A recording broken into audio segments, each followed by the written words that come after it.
with die. Hold one. Andre. Yes! From out of nowhere. Hold two. On Mars. Who are you to doubt El Dandy?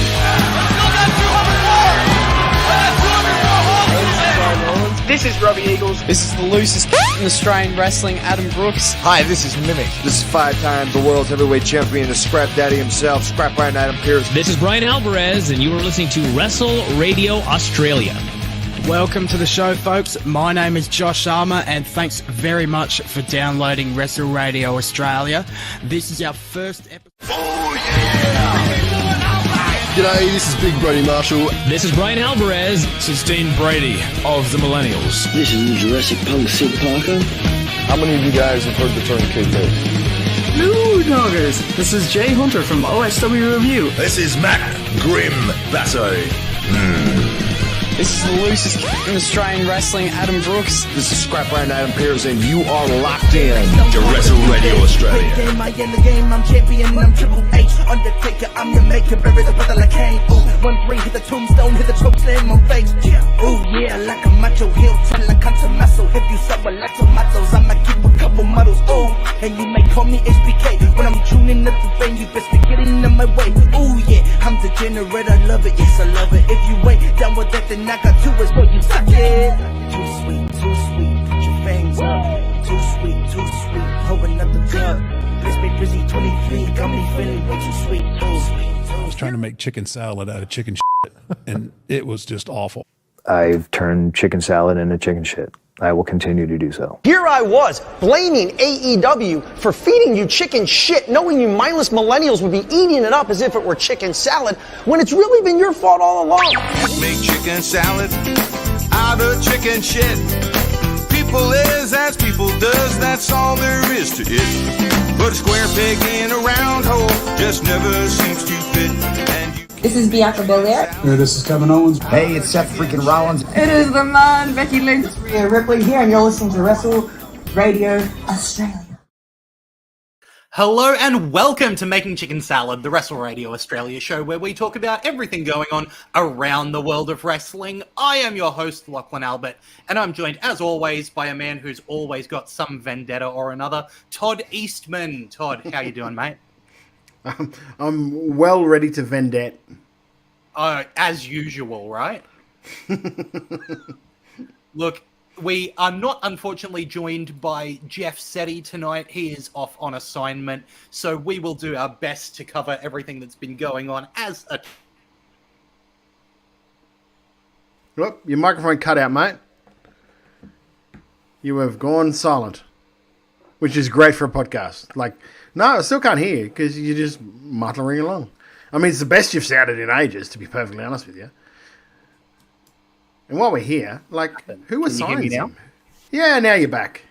Great. Okay. Well, there's been so much going on. I must have overloaded my microphone with just how much I was blabbering about everything going on around the world of wrestling, whether that's WWE, AEW, or around Australia. There's so much happening. And this week, we're going to have a special focus on a show from over the other side of the country. EPW had Vendetta 2024 in the build-up to EPW Retribution, which is going to be a massive show that's, I think, 1 week from Saturday as we record this. So if you have not been keeping up with EPW, you can head onto EPW's Vimeo and catch the shows they've got there. More than that, as seems to be the refrain at the moment, if you want to watch stuff for free on YouTube, the EPW Go Time show. Now, we didn't have a chance to watch this in accompanying Vendetta. I believe the Go Time was filmed before Vendetta, I believe. Yes. So, kind of part of that same event. But that's free on YouTube. EPW Go Time #1. And that had the Locker Room Leadership Program versus King Shahil and Ryan Rivers. It had Damian Slater and Faisal Ali, and it had the B Block quarterfinal of the EPW Invitational Tournament with Robbie Hart and Hayden Zenith. So, like, that's the thing that goes for free on YouTube. That's not even the main card of this show, right? The quality of wrestlers that are coming out of I mean, Australia in general, but also over in EPW specifically. Holy cow, it is unreal over there. But Vendetta 2024, especially a huge show. Fireaxe in the chat, thanks for joining us. Fireaxe says, how many subs for Lockie to give me a Canadian destroyer out the front of a Hungry Jack's? Mate, you meet me in front of that Hungry Jack's in the Brizzy CBD anytime. We'll front flip you onto your head, hey, mate. You've got a little baby. Don't be wishing that upon yourself. EPW Vendetta 2024 kicking off with an EPW Tag Team title match. The new EPW Tag Team Champions Australian Takeover, Julian Ward and Kaz Jordan, managing to defend their titles against Chris Target and Michael Morleone, the team of DNT, the previous champions. We've talked a lot about how good DNT are as a tag team over in EPW.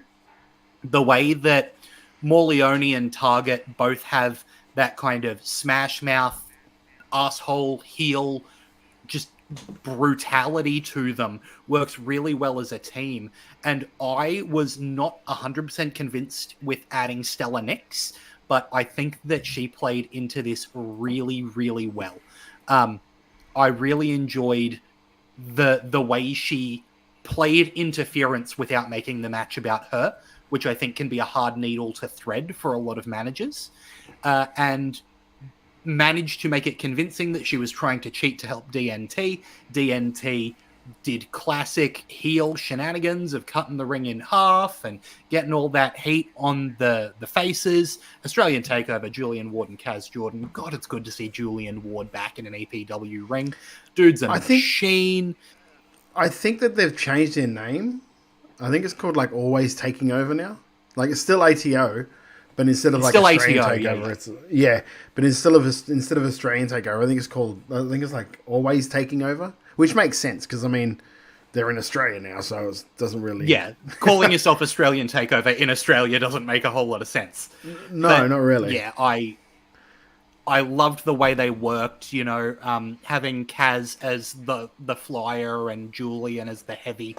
I think they played off each other really well. I think the finish of this match just wasn't quite perfect. And sometimes you get those moves where you play around a little bit of a half misstep. And it's a shame when it is the finish of a title match. But I don't have many negative things to say here. I think that like Stella Nix did some interesting things like the shriek as a distraction I really liked. You know, an interesting way to play that manager role. DNT are just damn good at what they do. I hope we don't see the dissolution of them as a stable because they work so well together and they complement each other's strengths really well. And I really like ATO as tag champions. What did you think, Todd? Yeah, like it was funny because when I saw them that they were doing the ATO like team here, I was like, I don't know if this is going to work because they're two very different sort of characters. When you look at Kaz and you look at Julian, and it made sense when they were in Canada to be Australian Takeover and to be a team because they're both Australian. That was the tie that bound them. You know what I mean? But when you actually see them work, they complement each other really, really well. So it sort of like overlaps any other doubts you sort of had because they work so well together. They've obviously been working a lot in Canada and when they were off there on their trip. So that was really good. And again, you said it, DNT are a really good heel tag team. They're a really good outfit and a great team to put in there against guys that are established in EPW but not really established as a team. Even though they are the tag champions, they won the tag champions pretty much on their first night back in the company. It was a really good match, and like you said, the finish was a bit iffy. But the only thing that, if I was really to pick about it, was I think it might have went a little long for an opener, but then it wasn't an opener for them in the crowd because they'd already seen like 3 matches beforehand. So then that's really, for that being my only criticism of that match, aside from, of course, the little mistimed finish, it was a really good start to the match. And like the EPW tag titles had some really good tag teams like hold it. and like ATO very much fit that mold of a very good tag team. So yeah, it was really good. Absolutely. Look, I think that finish is just, you get that on the big jobs, right? Every so often, a move just isn't going to go exactly perfect, but you make the best of it that you can. And they made it look fine, right? There was only, half a second of screen time where you went, ooh, that wasn't quite. Yeah. But and that's a hard finish too. That is a hard finish to pull off. Yeah, getting that ring straight up to the Rana off the top and into the cutter. But it requires all three guys. It requires all three guys to have impeccable timing with it, which is hard at the best of times. It's hard enough pulling off like some double team moves when you really only have to rely on the two guys that are in, making the move, let alone adding the third guy having to really put in a little bit as well. So yeah, it's a hard move to pull off. And look, when they pull it off, it's great. Like Private Party don't pull it off all the time when they try it. Mm-hmm. And add in that you're doing it at the end of a 15-minute long match, right? Exactly, yeah. Really good stuff overall. I think that, if we're reviewing it, we've got to mention that, but we've got to acknowledge that if that's the one slip up in the whole match, geez, these guys know what they're doing, right? And one of the things I liked about the pacing of this show was that there were stakes all the way through. And you can see that the first two matches back-to-back having titles on the line. Second match on the card, EPW Coastal title. The champion Rogan Kargas defeating Bruno Nitro. Now, at the start of this match, one of my criticisms was that I was expecting to see was with Rogan Kargas as champion. I know what locker room leadership program is, but I didn't quite know who Kargas was. And I was expecting my criticism to be, I need him, if he's the champion, to show me who he is and not just who Mr. Thompson is that he is the lackey of.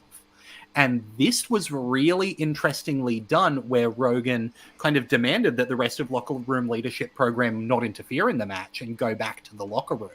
And then had the back and forth with Bruno Nitro, looked really good, looked aggressive. We know who Bruno is. Bruno's fantastic. There's a reason Bruno's had that title a couple of times. He's quick. He's a natural baby face. And so Rogan did a really fun job of playing the heel here. I'm going to be picky. Him yelling, "No one likes you," I think is silly because obviously this guy is a crowd favorite, right? Like, I get that you're trying to, scream stuff at this guy to wear him down mentally and to, in a performance sense, get the crowd to cheer for him. But that doesn't make sense as a thing to yell, right? Like, if he'd yelled, "You're a loser, you can't keep the title," and that's so picky of me. Right? I was going to say, I will admit I've done stuff like that as a manager because I want the crowd to fire up to get the guy to start his comeback. And if they're not starting, I'm going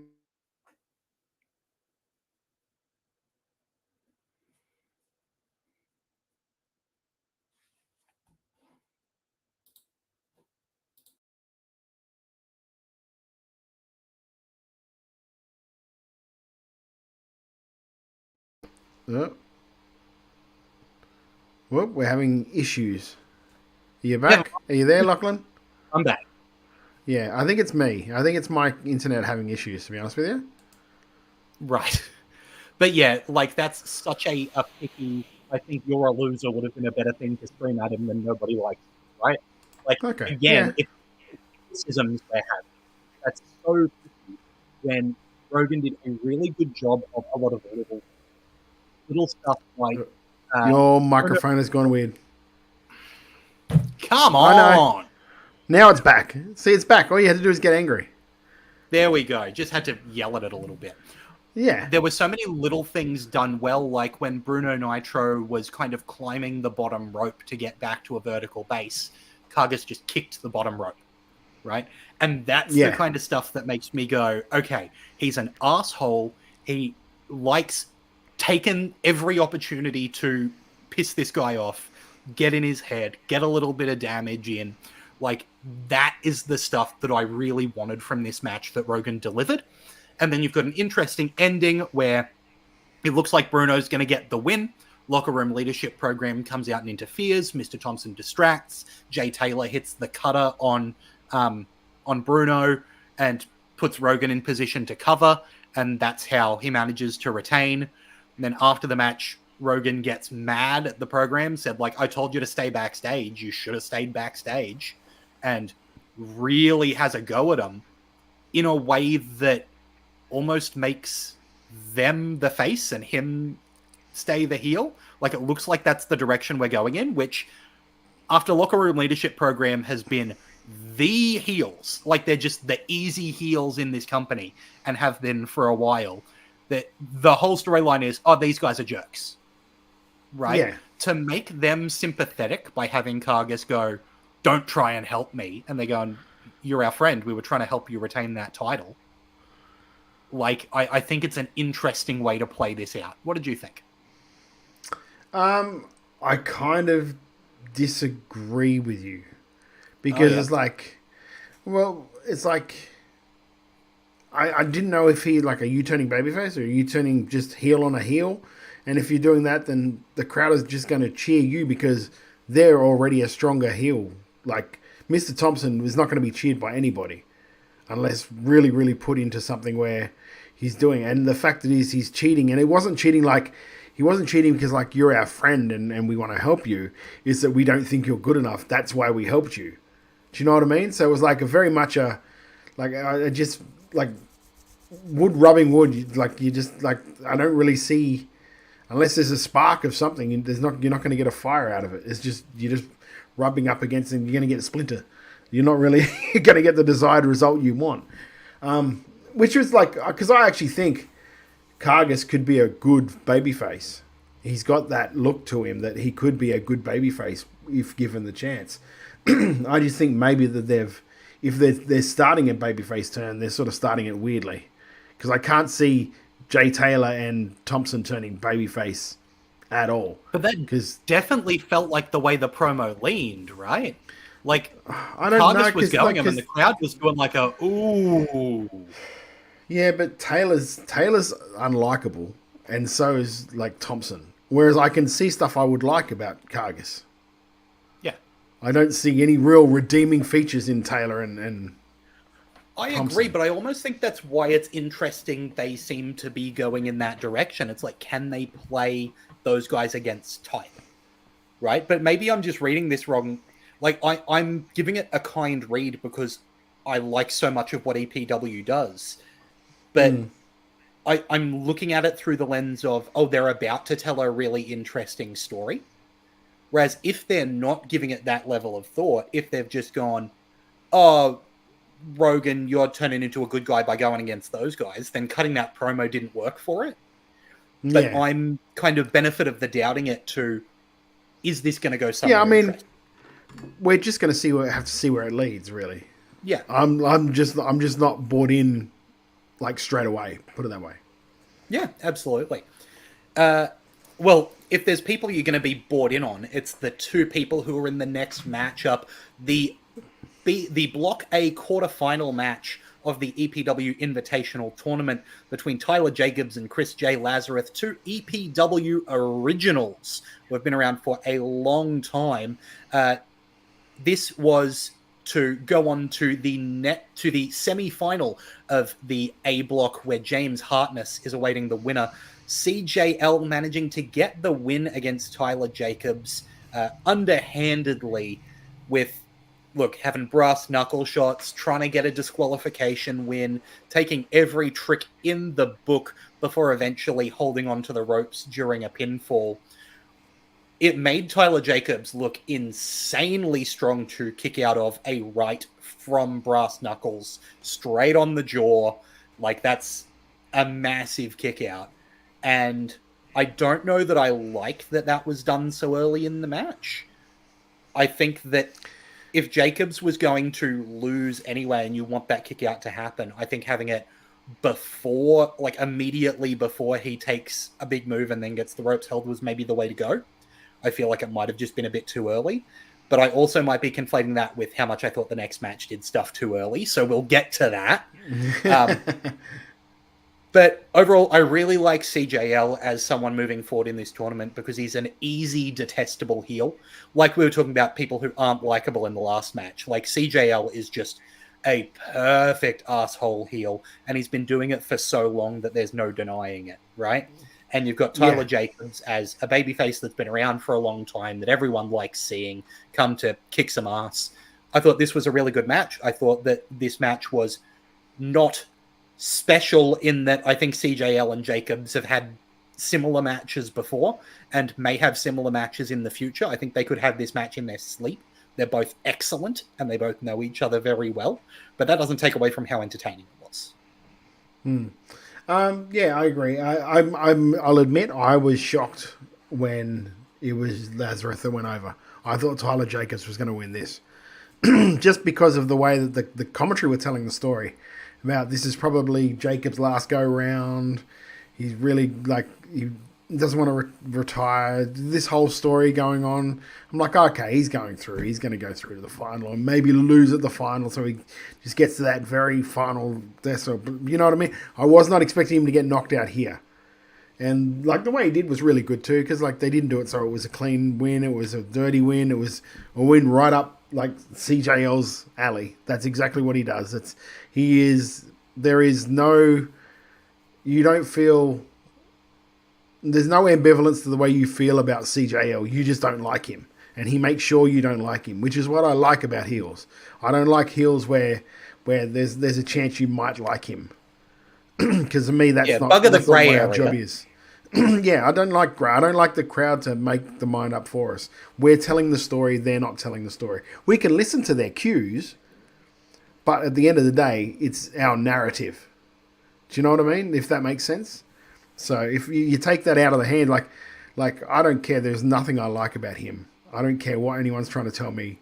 I don't like him, which is what CJL does really, really well. So, and sorry, I don't know what's going on with my throat. I liked this match because it was very much the almost heel looking babyface against CJL, who's just pure detestable. Heel. Yeah, pure heel. But yeah, and then Jacobs just looks like an ass kicker. So yeah, I really enjoyed it. I really enjoyed it. And like I said, I was shocked at the finish. I didn't think that was what was going to happen. So it got me off guard. They got me. Absolutely. Look, speaking of, talking about when the crowd is trying to give signals that they like someone who might not necessarily be a good guy, it's impossible to boo Mikey Nicholls when he comes out because he's Mad Mikey Nicholls. But in this match, James Hartness was calling out Mad Mikey, wanted an absolute brawl, and he bloody got it. This was a match that had chairs thrown at heads. It had thumbtacks in the first half of the match. It had a superplex to the outside through a guardrail. This was chaos, right? And that definitely plays into the things that this match wanted to do storyline-wise, which is build up how much of an absolute hard-ass James Hartness is, which is 100% what it did, and re-emphasize that Mikey Nicholls is where he is for a reason. He is an absolute wrestling machine who will go through any kind of punishment and win, and Hartness is getting that little bit of so close to beating a legend. He's right there, right on the precipice, and he's going to take that anger through the EPW Invitational. I really like that they used Hartness in a clever way while the Invitational is going on around him. And obviously Mikey is a hell of a performer. I'm just not convinced that having thumbtacks come out in the first half of a match is the way to go, right? It felt like whole... I get that he's mad. He's truly mad. I just feel like there were so many moves onto thumbtacks that it makes the thumbtacks lose a little bit of what they're doing. When thumbtacks come out, immediately I go, ugh, because I don't want to get slammed on a thumbtack. But once they do it 4, 5, 6 times, you're like, oh, and there's thumbtacks there too, right? The amount of punishment that the wrestlers are taking is not commensurate with the emotions of the crowd. And so that's why I don't love how early they came out. But again, if you're also then going to be doing a superplex to the outside through a barricade, you do need to build to that. And I think that this match, like, you know what I mean?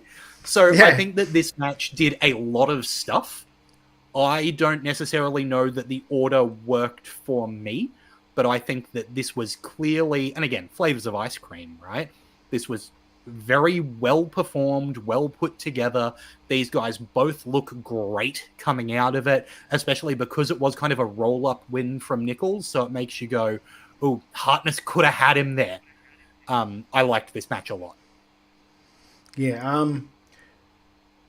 I'm not used to seeing Mikey Nichols in a match like this, and that's what I think I liked about it. I didn't realize he did this stuff. Like, he was mad, Mikey Nichols, but I thought it was more like he's just angry. Like, angry Mikey. He didn't give a shit. He wasn't, like, mad like he was going to pull out chairs and tables and thumbtacks and all that sort of stuff. So I kind of dug that. I kind of dug it. And for someone who doesn't like that type of match normally, is different for me. Hartness is great. Hartness is going to be, like, the future of EPW because he's got that like, ass-kicking style, which really gets over with that crowd. The thing I will, like, pick at is that I think, didn't they call it like the Mikey Nichols legacy? Something like that, yeah. Something like that. But then they didn't explain what that meant, and the commentators didn't know what that meant, and I'm guessing that the announcer didn't announce what that meant at all. So for all we knew, as soon as they grabbed that chair and the table, they started swinging at each other. I'm like, well, where's the DQ on this? Yeah, what's the rules of this match? What stakes are we looking at here? That's my only pick. Like, other than that, I love the match. I thought it was great. A nice, hard, like a good, like, ass-kicking match where they just tore into each other. Where, especially when there was no real impetus for them to have to want to do that before this match. There was no real, like, angle going into it. There was just, like, Hartness coming out and calling him out, and then they coming out and having an absolute brawl. Which, yeah, I liked it. I thought it was great. For something that wasn't supposed to be, like, the focus of the show, I thought it was a really good match. Yeah, absolutely. After this, I mean, you want to talk about hard hitting. The team of Blake Walker and Manu Kaitoa in a tag team match against the returning team of The Pulse, Felix Young and Jared Slate. Big, meaty men slapping meat. I think that having the Pulse come back and win a big match against big men is a great way to establish them as a shit-kicking tag team. I love the Pulse. I think they are super good. I think that Blake Walker and Manu Kaitoa are both guys who I understand, but this is kind of, I guess for both of them, the most I've enjoyed watching them work. Right, Blake Walker has always felt to me, you know, he's the hired muscle type character. And I get it, but it hasn't really worked for me in watching a match. Whereas watching it up against the Pulse, where it's just bam, bam, bam, bam, I thought this was just fun. Yeah, this was definitely a match to just re-establish the Pulse being back in EPW. And, like, it made me go, wow, I want to see those guys against ATO, because that'll be a really good fucking match when they eventually do it. So I guess in that, like, instance, it did its job. I know that Manu Kaitoa is someone that EPW see something in, see a good future in. So this was probably good for him to get his sea legs under him without really having to lose a singles match, so he's not really losing anything where it comes to, like, what people see in him, because they're probably not going to remember in a couple of months that he lost a tag match to the Pulse. Do you know what I mean? Yep. That's it's just one of those things. But yeah, I thought it was a really good match to establish or re-establish the Pulse as a tag team. I find it funny that their finisher and ATO's finisher are a little bit similar, but probably easier. Like, their finisher is probably a lot easier for them to pull off because it doesn't really involve the third guy. All the third guy has to do is get thrown. Yeah. Doesn't really have to help aim himself at the guy. But, yeah, it made me want to see the Pulse and ATO down the line, which is, I guess, what the whole, like, point of the match was, which means it did its job. So it was good. After this was clearly, I think, designed to be the match of the night, right? This is Alex Kingston versus Taylor King, one-on-one, theoretically with number one contendership on the line, right? Which I feel a bit weird about, considering that, like, Taylor King just failed to retain the title in his rematch. But obviously these are the guys in the title picture, right? Kingston, Taylor King. Yeah. Like, they are naturally the title scene, so it makes sense for them to have a contendership match. But I really didn't know which way this was going to go.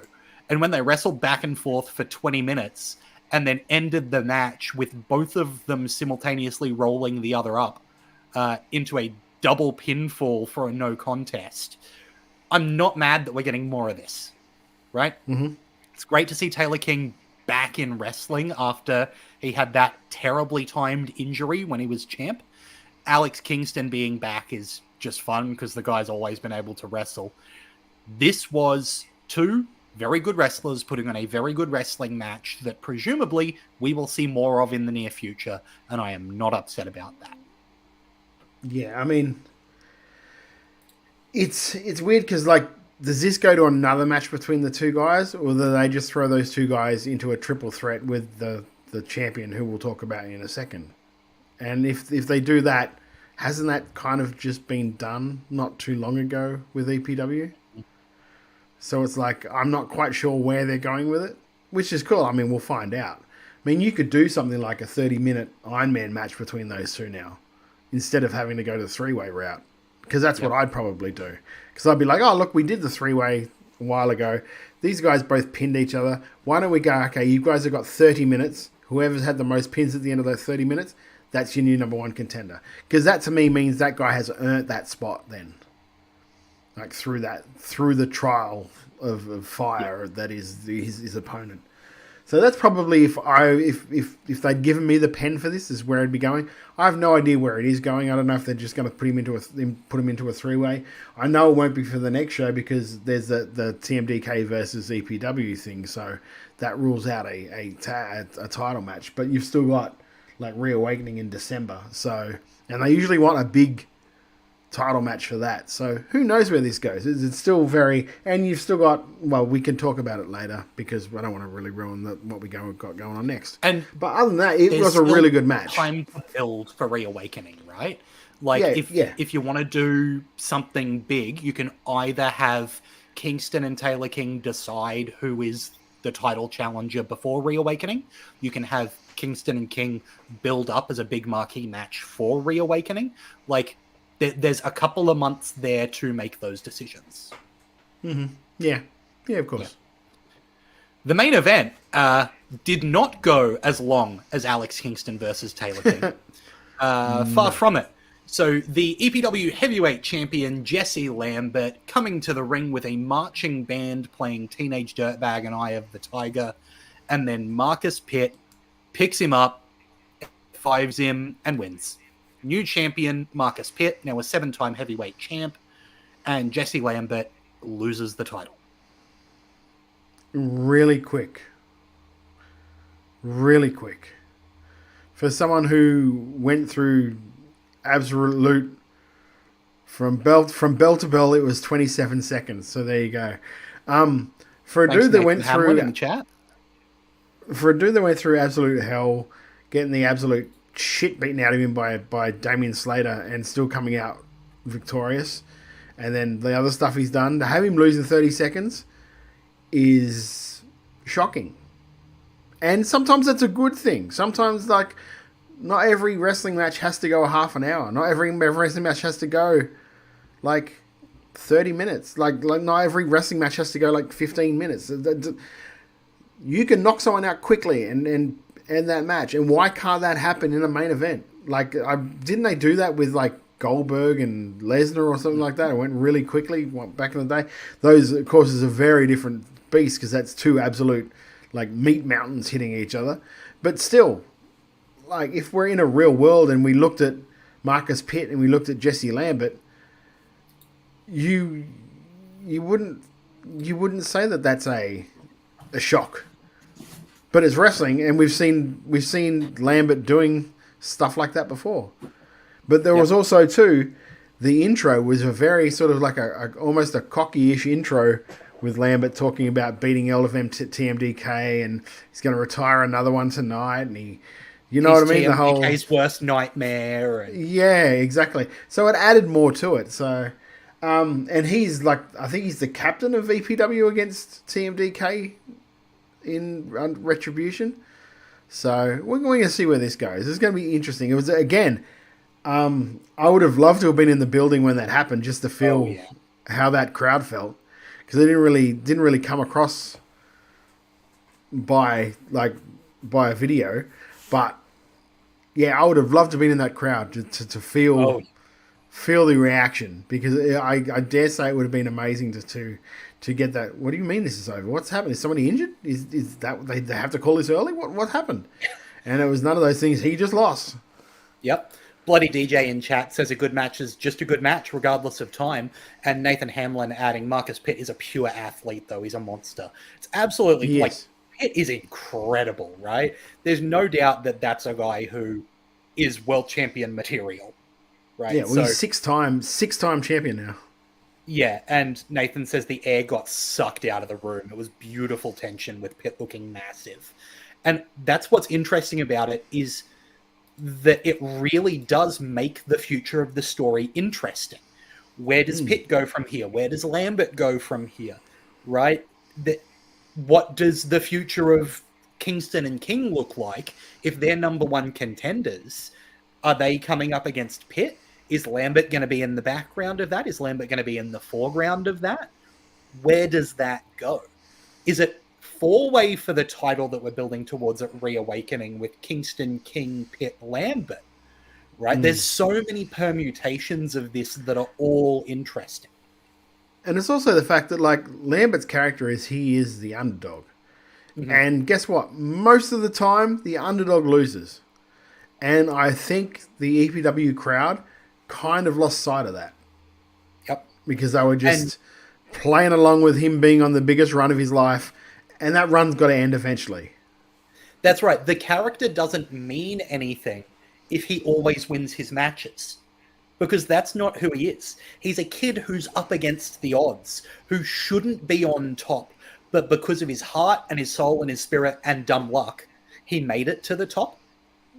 And that won't win you every time. But it'll win you when it's...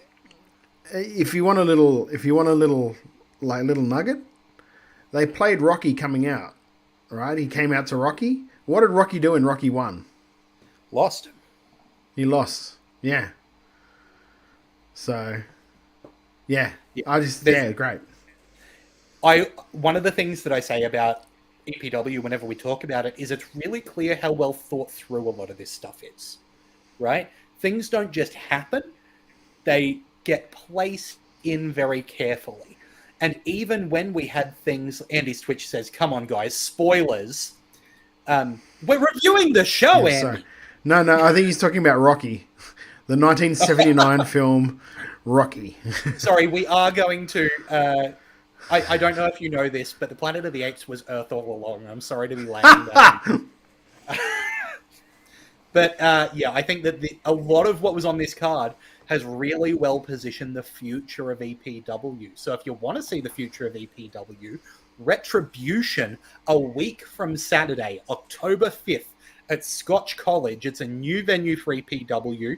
It's got Team EPW versus Team TMDK, which, yes, will be featuring Robbie Eagles. Get your tickets now. I believe it's epwtix.com.au. Just off the top of my head, I may be wrong, but I'm pretty sure that's the website. It's Nicolia says he's Rocky 3. Rocky gets squashed by Clubber Lang and has to get the title back. So, get your Retribution on October 5th at Scotch College and be ready for Willerton Stadium on December 14th for Reawakening 23. That's the big show of EPW's calendar year.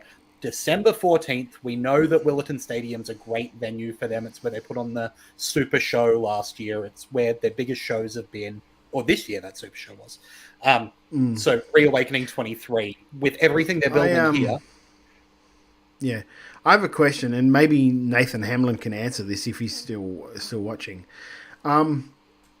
because it wasn't really mentioned on the main show at all, when Damian Slater had the match against Faisal Ali, was there anything with Solomon Blackwell like involved? Because that wasn't talked about at all. Because that is there's an underlying thing between those two, and I don't know if that's been dropped or if it's been put in or. And if memory serves, Blackwell was actually out from this show due to an injury, right? So that was, I'm not sure if there was something involved in the Coastal title, or I remember it being mentioned on commentary in one of the matches that, they were set to have a match involving Blackwell. So I can't exactly remember where in the card that was, but I believe that's been the adjustment there. Okay. There you go. Because at the end of the show, I'm just like, oh, hang on, there was nothing with Solomon and Slater, and that was a focal point of their card like a while ago. Yeah, Nathan just said, okay. I think EPW just released a social media post about the two having a pen match. Gimme. I see. I thought they would have held that off to December. That's the one I would have thought. But unless something happens before then, leading to December. There's so many good options for that feud because those two are just both great professional wrestlers. You know what I mean? And yeah, I think that they might be building to a regular straight up and down match in terms of that, now I get right? It. Yeah. Whereas, I can give you a couple of the matches for Retribution now. It's EPW, of course, versus TMDK with Radmaker, Jesse Lambert, and Taylor against Damian Slater, Marcus Pitt, and Robbie Eagles. Edith Knight takes on Stella Nix. ATO versus the Hit Squad, which will be a good match as well. And the pen will be Solomon Blackwell against Warboy Dustin Connors. So there's your lead-in right there. Beautiful stuff. That's how you do it. Absolutely. And Bloody DJ in the chat says Solomon Blackwell is so good. I like the way he sells hard. Yeah. I mean, that's the thing. Like, I want to have Blackwell. Yeah, I want to have Solomon on the show, but I don't because I don't want him to ruin his mystique. That's why I haven't asked him. So yeah, I nearly said his real name. So Solomon, that's why I haven't asked you on as a guest because I don't want to ruin your mystique at the moment because you've got such a good mystery, like a mysterious thing about you that if you were here talking with me for an hour, that veil might be a little bit lifted. And I would rather that not quite happen yet because it's such a good run you're going on. I understand what you're saying, Todd, but he is also such a cool person that, like, I agree that if he's keeping that cool, like, mysteriousness, that is working for him. But I don't think revealing any of the mystery of who he is makes him any less cool. He is such a cool guy. Yeah, I know. But do you understand what I'm saying, though? I do understand what you're saying, right? Is like, let this character be this character. Let us see where it for goes. As long as possible. And then as long as possible. Yeah. Yeah. I just want to see Blackwell everywhere that I'm able to see him forever. Like, it's kind of why I never pushed Ugg for an interview. Because I'm like, that's not Ugg. You don't speak. It would kind of ruin the mystique if you came on and spoke with your terribly deep voice. Absolutely. But look, so if you're over in Perth, make sure you get along to those EPW shows. If you're not in Perth, jump onto EPW's Vimeo, get a hold of these shows because EPW just put on such fantastic stuff. But they're also not the only game in town when it comes to wrestling around Australia. If you are in the Melbourne area, Renegades of Wrestling is this weekend. That's right. Fever Pitch is on Sunday, September 29th at Northcote Theatre. Doors at 2 p.m. It's that Sunday matinee show. And that card is, pardon me, stacked.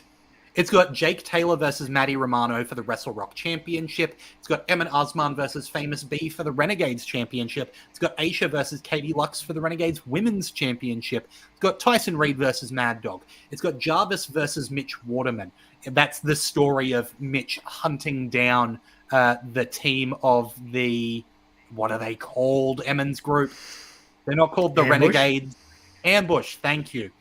I was going to let you go. I was like, no, I better not. The ambush. Sam Yanis versus Mitch Connors. Rochelle Rogue versus Tali. A 4-way contendership match for the Renegades of Wrestling Tag Team titles with Overkill versus Carver and Camby versus JXT and Funtime Phil versus the Bastard Brothers, as well as special appearances from Gino Gambino and Lockie Hendricks. Huge card. Make sure you get along to Fever Pitch this Sunday, September 29th at the Northcote Theatre. See, I see at 2 p.m.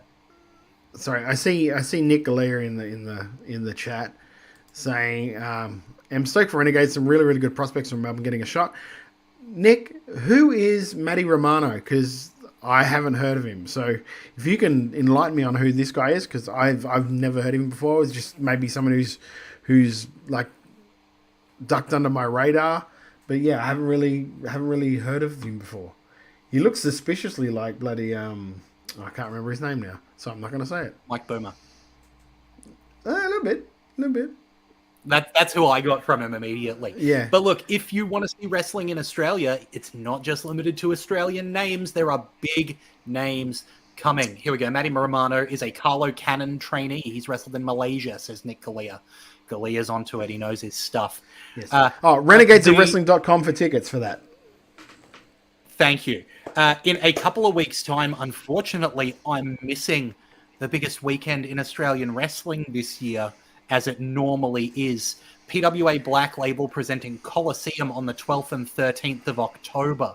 Look, that weekend, there's a couple of big things going on. So if you're at PAX, make sure you don't miss WrestleBrania, which will be going on October 12th, the Saturday, right? That's where I'll be if you're in Melbourne. But if you're in Sydney, Coliseum is, well, you can't go to the Saturday one anymore. It's sold out ever since they announced Jimmy Townsend versus Grayson Waller. It's sold out on Saturday.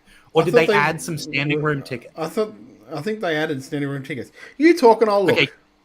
Get onto that now if they're available, because there are not that many chances to see a WWE superstar in a building that small as the Metro Theatre. So get amongst that. But not only that, 8 wrestlers entering the Coliseum tournament.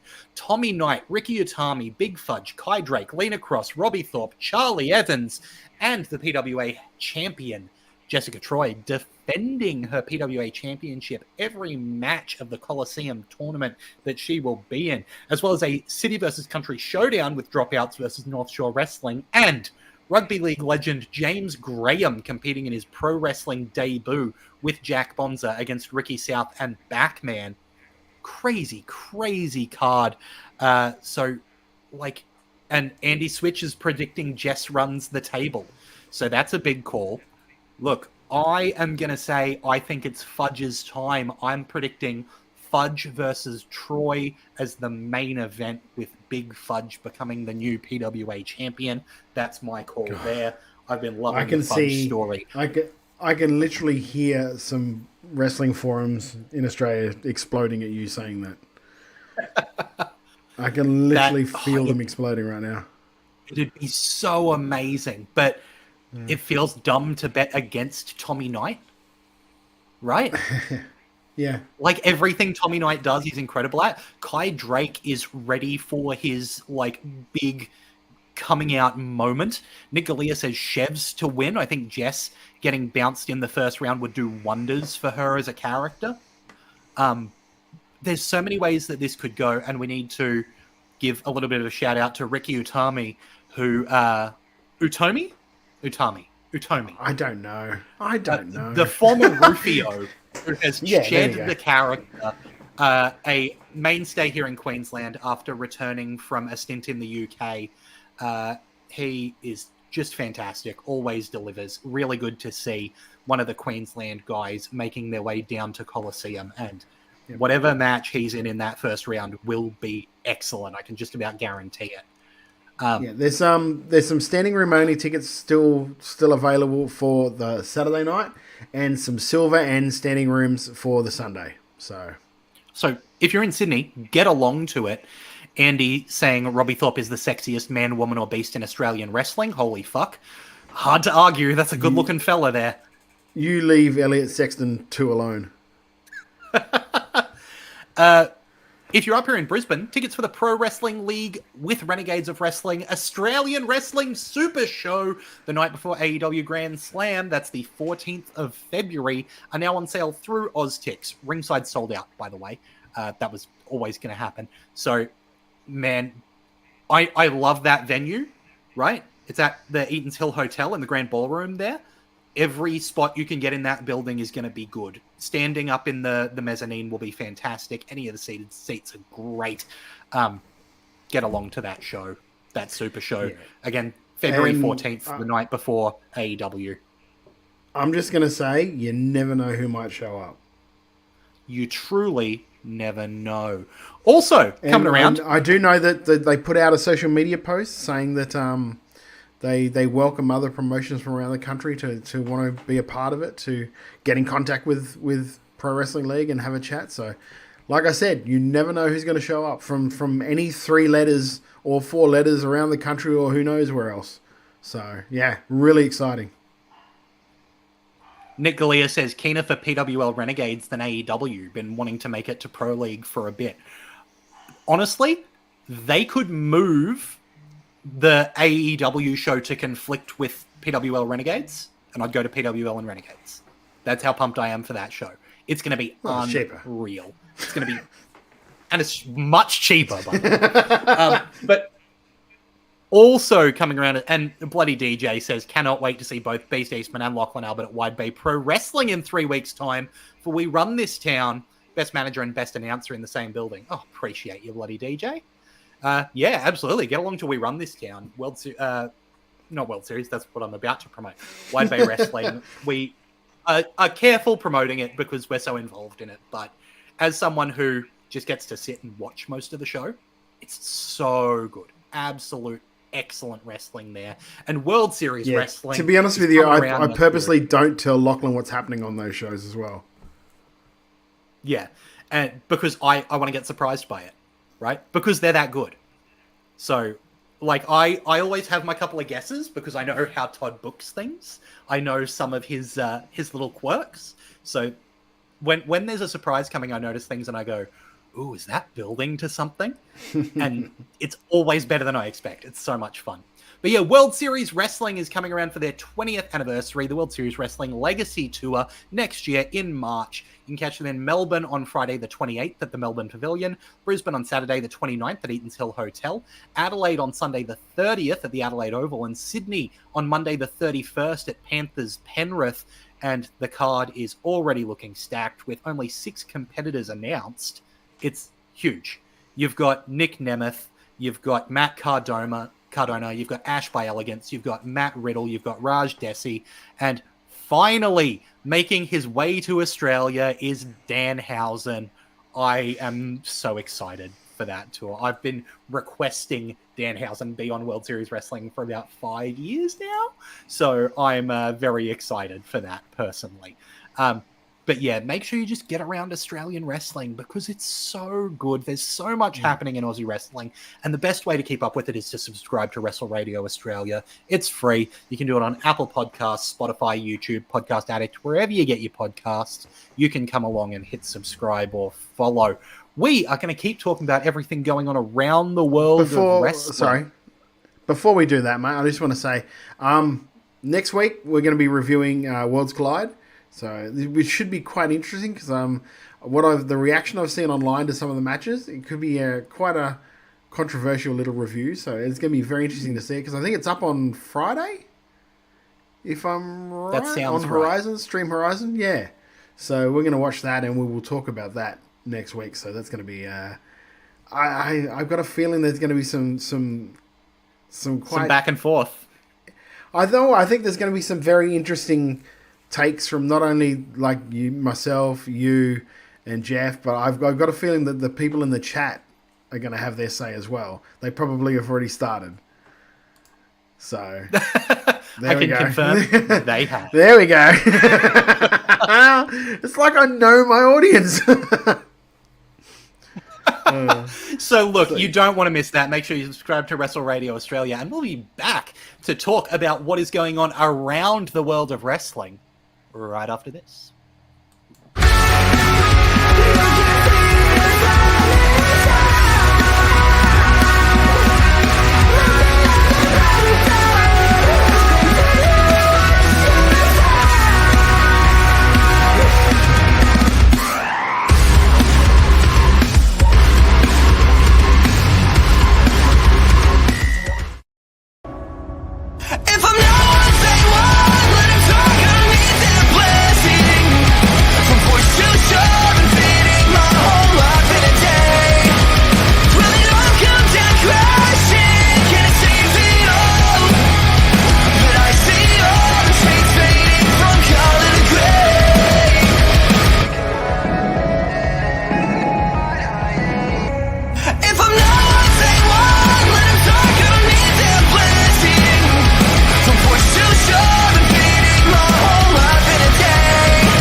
Hey, Rob, just okay.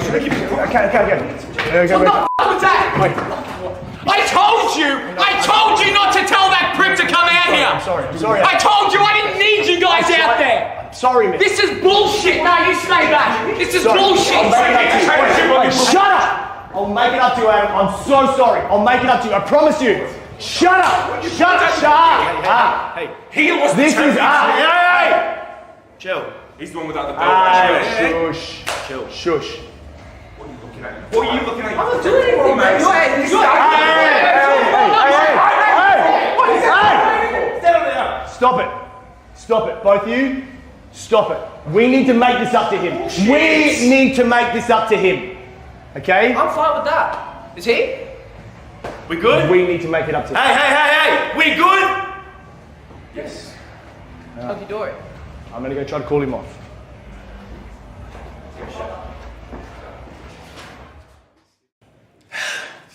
Icons, ever since I said I was coming after the World Championship, a lot of you want to keep sticking your noses in my business. So you know what? I'm not going to sit here and complain. I'm just going to do something about it. Fight to survive. I am challenging every single one of you, and I can see the smug look on your faces, right? Dusk and all his friends. But I don't care. This is an open call to this entire locker room. All of you who are sick of the Icons' bullshit. Now is your time to stand your ground and do something. I'm not here to lead a revolution. I'll do it 5-on-1 if I have to. Because even if I am damned, I will drag each of you to hell with me. This is no suicide mission. This is what I promised you. This is war.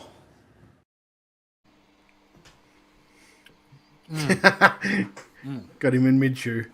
Good stuff. Apologies. I really should tell you finish. how long these ads are going to be. Well, I just don't. Keep forgetting. I'm just going to finish this quickly, if you don't mind. That's all right. It just means that now I have to edit. So it's my bad at the end of the day. Sucks to be you. Oh, jeez. Well, while you're chewing away, I guess I can talk about Monday. Because this week I sat down with... don't you talk for a while, because if you're chewing, because I'll put this in the...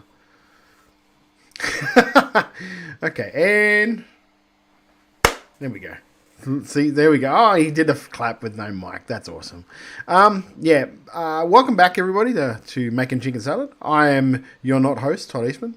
Lachlan Albin is stepping out for a second while he has a little quick bite to eat, because I did not make the ad long enough. That is my bad, and I will take that. Hand up accountability. But also something I will tell you is that Monday night here on Wrestle Radio Australia, on your Twitch, on your YouTube, on your Facebook, I sat down this week and talked to Big Fudge. We sat down for about an hour and talked all about like pretty much the last couple of years of his career and leading into Coliseum, which is pretty much his biggest opportunity of his career. So it was a really fun chat and didn't expect it to go for that long, to be perfectly honest. I thought maybe 20, 30 minutes would get out of it. We ended up talking for an hour because it was just a really good chat.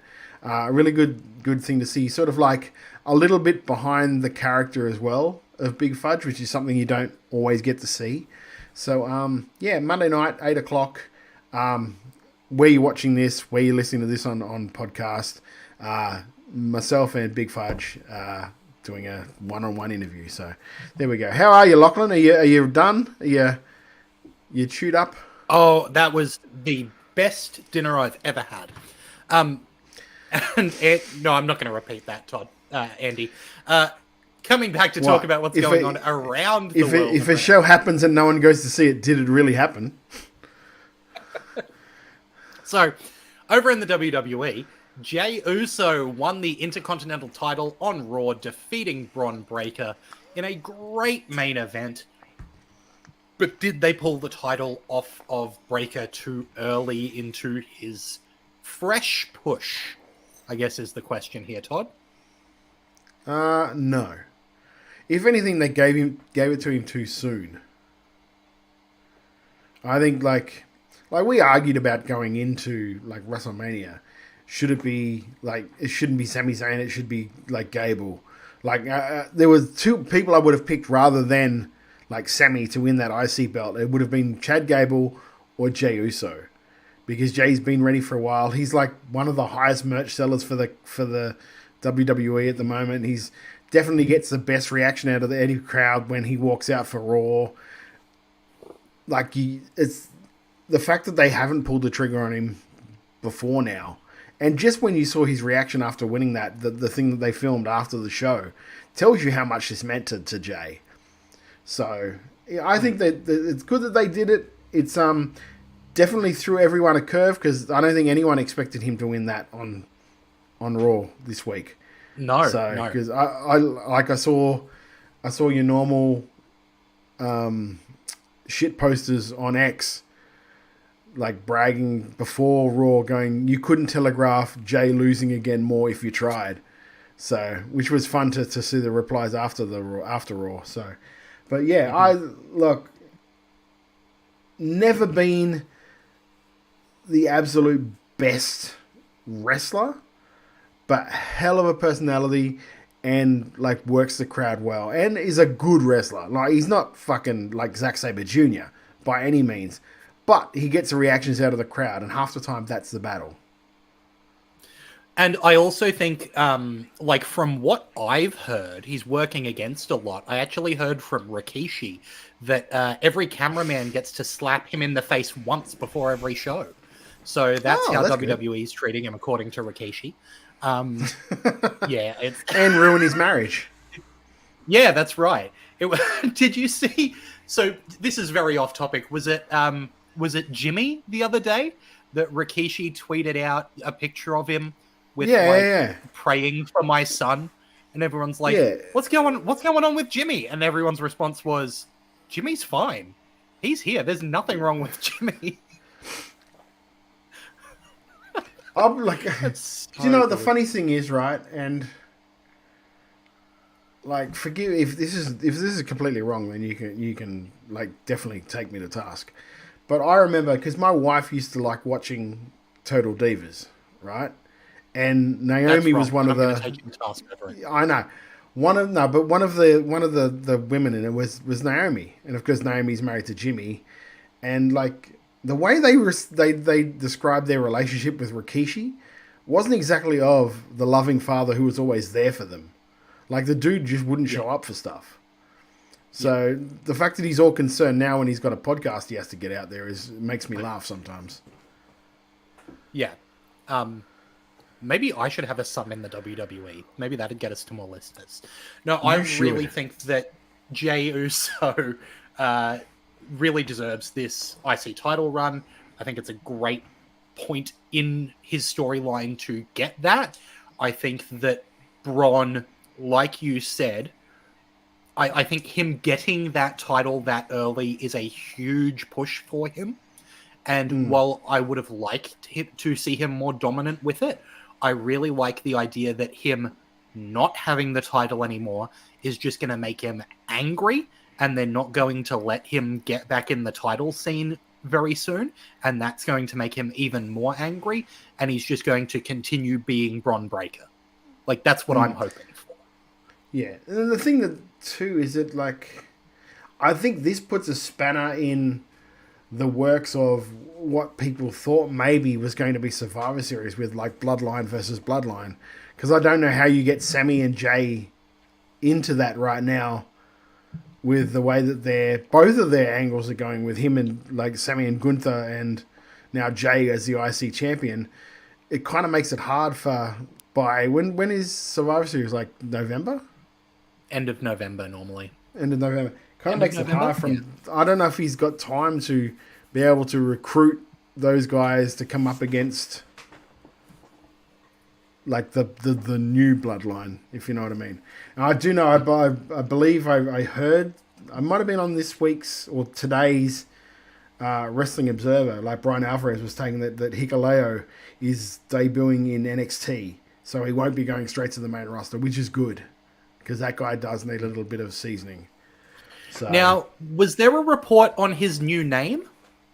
Tula Tonga, yeah. But that's actually be a his joke, name, right? No, it's actually his name. His name, that's really part of his name. Tonga. Yeah, Wow. Talla. Fantastic. Okay. Cool. Well, with that, speaking of people in NXT, Stephanie Vaquer made her first appearance on NXT with Julia and Roxanne Perez having a contract signing. Stephanie appeared on the Titantron and basically said that, hey, whichever of you comes out with the title, you know that I'm going to be there waiting for you. So, man, the NXT women's division getting stacked. Could you imagine if somebody else did that after, like, she debuted? Then someone else showed up on the big screen and said, hey, I'm next now? No comment. That'd be fun. Yeah. Yeah. that we can neither confirm nor deny. Anywho, on Raw next week, there's going to be a last monster standing match between Bronson Reed and Braun Strowman. This is the most I've been interested in Braun Strowman in a long time. I was about to say, like, as I was putting this in the rundown, I'm actually going, when was the last time I put something of Braun Strowman in the rundown and it be something that I'm interested in talking about? Because I've not been interested in Braun Strowman ever. Full stop, yeah. Yeah, I don't think there's been a time where I'm like, yeah, that dude's pretty cool. But the stuff that him and, like, Bronson have been doing over the last, like, couple of weeks where they've just been tearing each other apart. Like, literally, like, you've had that saying, like, people go, when I see you on site, I'm going to fucking kick your ass. They've literally been, like, on site. Like, anyone's around on each other. On site, and also they're looking for each other. Yeah. So it's been really well done. If you wanted to establish, like, Bronson as a killer, they are doing this right. They're having him destroy people like Ron, like R-Truth. They're having him, like, he did it to The Miz as well. Of course, The Miz came back, and Miz keeps trying to get back at him, but every time he gets it, fucking Braun gets in the way, and that's going to lead to Miz, of course, probably turning and going with Old Mate and his crew. Alexa Braun team from Mixed Challenge back in the day. No, not even that, bro. Sorry. I had to break it to you. Did not give a shit about that. I liked the Mixed Match Challenge. Wish it meant anything. Yeah, well, it did on, what was it, YouTube, or was it on X? Yeah, or... that's right. So moving on, Netflix has dropped the full 6-episode series Mr. McMahon, and it's not pulling any punches. Rumors have it that after seeing a rough cut of the series, Vince tried to buy it off Netflix, going so far as to lean on Ari Emanuel to try and help him do it, and then released a statement saying fans are smart enough to work out what the truth is, and there's two sides to every story. So yep, they worked it out, brother. That's the problem. Oh yeah, that's why. So he that's why you're sitting home. Well, so look, I mean, we've talked a lot you've got about to give it to, like, you've got to give props to Netflix for turning it down, because I would like to know, because he's got a nice chunk of change in his pocket. So, like, I would like to know what he offered and what they turned down to put this series up. It'd be very interesting. Very interesting numbers. Former WWE champion Big E is still not ruling out a potential return to the ring, dependent on his next round of neck scans. In an interview with Sports Talk Philly, the 38-year-old said that he will get another round of scans in the next 3 to 6 months. And, quote, if they look great and the doctors say it's healthy for me to go back, then that's something where we'll sit down and talk about it. I love Big E. Yeah, it's a thing where, like, they're saying it's healing, like the C3 or C4, whatever it was, is healing, but it hasn't. It's healing fibrous, but it hasn't actually started turning to bone yet. So they needed to start turning to bone before it can actually be cleared to start, like, contact again. And the good news is that he gets around every day pain free. Which is always a good bonus. So that's the thing that matters. And I'm glad he's not just, like, out and out saying, I'm coming back. I don't care what this takes. I'm going to come back. He's being smart about it. And not only is he being smart about it, the WWE are using him. They're still using him well like in the role that they've been using him on the pre-shows and on. I think he'd be great doing color on a show. Wouldn't he ever? No offense to Booker, but fuck Booker off and get Big E in there.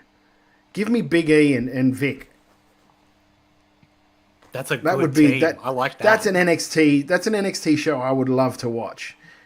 So yeah, but yeah, for his sake, if I hope he comes back for if that's what he wants, and that's what he truly did. But I just hope he's healthy and hope he takes all the precautions he should. So yeah.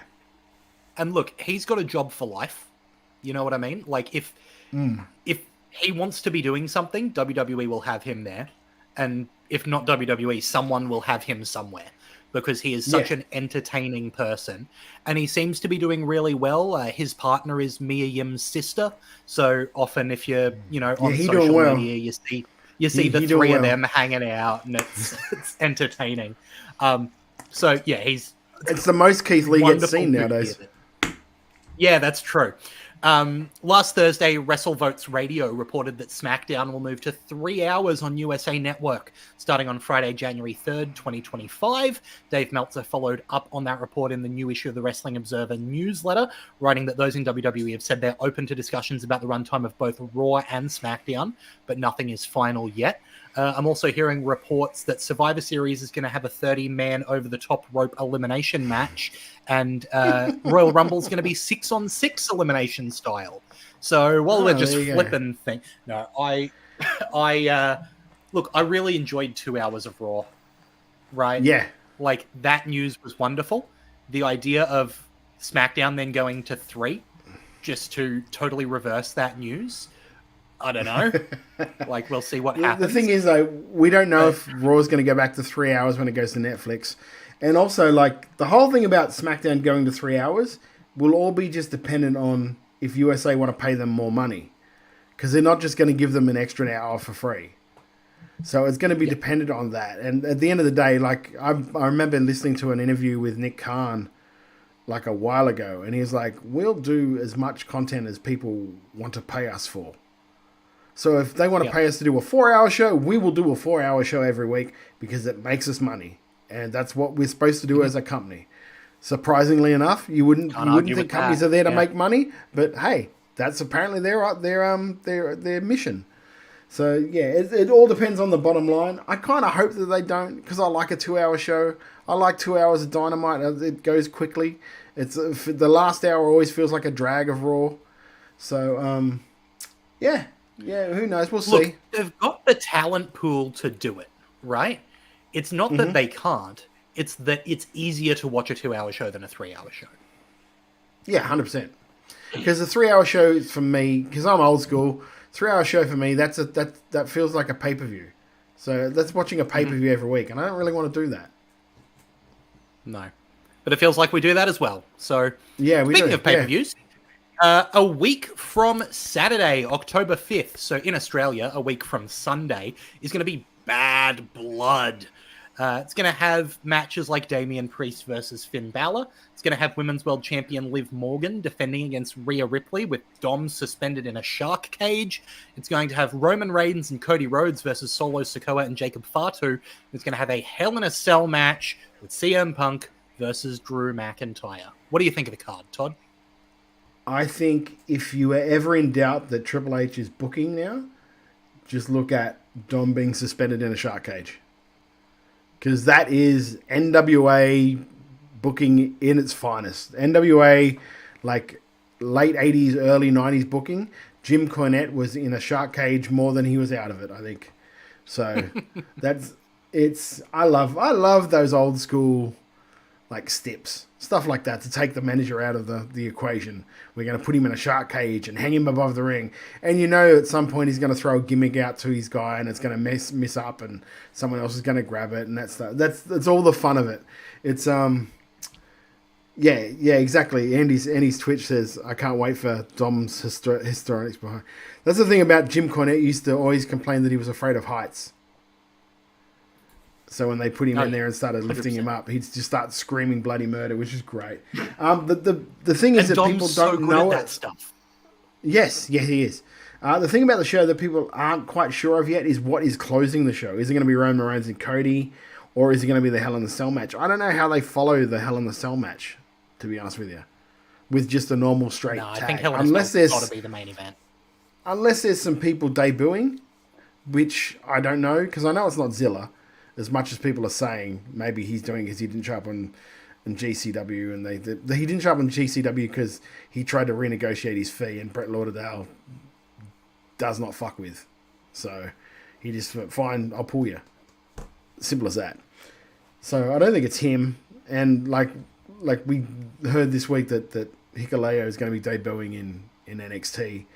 So I can't really think of anyone else that they would debut in a role like that. Do you know what I mean? It's not like it's not big enough for Paul Heyman. That's not a thing for Paul. I think that they've built Punk and McIntyre well enough that it could close the show. And I don't think Roman and Cody tagging would overshadow that beforehand. So yeah, I'm interested. And we got a week. Look, Roman and Cody, the person who is champion is in that match. It's not a title match. So there can't be the argument of, the title match has to go on last. It's not a title match. Yeah, right? Exactly. Yeah. So, and I absolutely agree. Nick D'Elia says Cell should go on last. The Bloodline stuff is mild by comparison to me. And that's the thing. 100%. The Bloodline stuff is interesting, but this feud, this Punk versus McIntyre, has now been going on, 8 and a bit months? Right.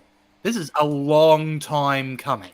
And they have been getting more and more heated every time that they're on screen. It's been, let's build this. And this has to be the blow-off.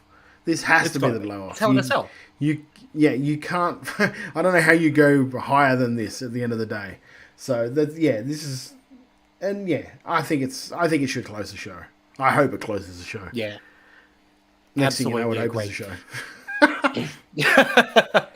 Over in AEW, MVP debuted in AEW on Grand Slam, talking to Prince Nana. Fightful Select reported recently that the Hurt Syndicate was in talks with AEW, and we can confirm that MVP did sign with the company. More ex-WWE guys to AEW. Yeah, if this means that Cedric and Bobby are following, maybe to join up with Swerve and... or to feud with Swerve, because I can't see Swerve kicking Nana to the curb, just because I don't know what Nana does. After I don't know where Nana goes if he's not with Swerve, because they've essentially turned Nana face. So what do you do? Where does he go after this? Although I will say, having Swerve with Bobby and Shelton and MVP would be great if Nana was never around. Yes. Yeah, I agree. Moving on from that, Jon Moxley defeated Darby Allin and earns his shot at the AEW World Championship at Wrestle Dream. I don't think there was much question about whether that would happen, considering the Blackpool Combat Club turning on Danielson. We had to get Moxley versus Danielson for that title at some point soon. So it's not a shock to me that is the direction that this is going. Thing is, right, because you've got when Danielson loses the title, he's going to retire. Do you do that? Or do you have Moxley with this whole new persona then lose in his first title match? It's very interesting, I think. So, I think that there's ways to... I know that Danielson has been saying that he's going to retire when he loses the title. I think if you can make the character of Danielson care about something more than the title, you can take the title off him and have him keep wrestling and no one will question it. Right? So, if they build this story over long enough... I think people will question it. I know I would.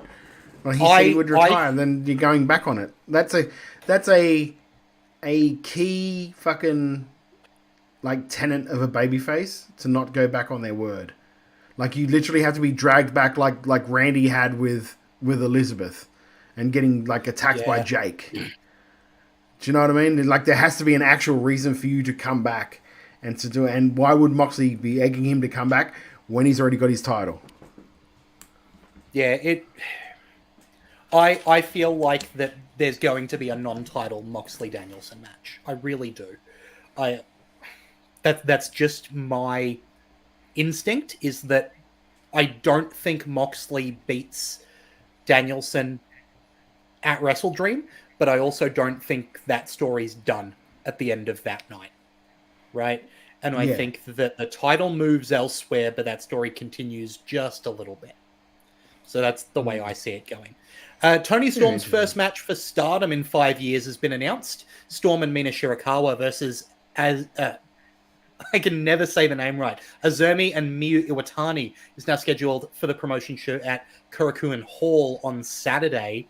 It's exciting to see that Tony's going to be at Stardom. I like seeing the Shirakawa story extending across multiple promotions. I think this is good stuff.